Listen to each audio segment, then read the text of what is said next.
திண்டுக்கல் சிறுமலை பகுதியில் பல்கலைக்கழக வாகனம் கவிழ்ந்த விபத்தில் 27 மாணவர்கள் காயமடைந்தனர். விவரங்களை வழங்க செய்தியாளர் காளிராஜ் இணைந்திருக்கிறார். காளிராஜ், இந்த விபத்து எப்படி ஏற்பட்டது? காயமடைந்த மாணவர்கள் தற்பொழுது எப்படி இருக்கிறார்கள்?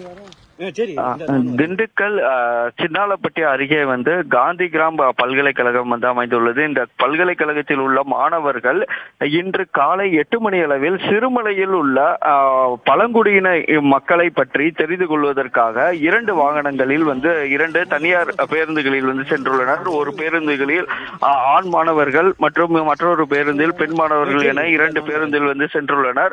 அப்போது காலையில் அந்த பழங்குடியினர் பற்றி தெரிந்து கொண்டு மாலை 4 மணி அளவில் மீண்டும் பல்கலைக்கழகம் திரும்பும் பொழுது சிறுமலையில் இருந்து கீழே இறங்கும் பகுதியான 6வது கொண்டை ஊசி வளைவில் பேருந்து பிரேக் பிடிக்காமல் தற்போது அருகே இருந்த குழிக்குள் விழுந்துள்ளது. 3 சுத்துக்கள் சுற்றி பேருந்து கவிழ்ந்ததில் மொத்தமாக 27 மாணவர்களும் காயமடைந்தனர்.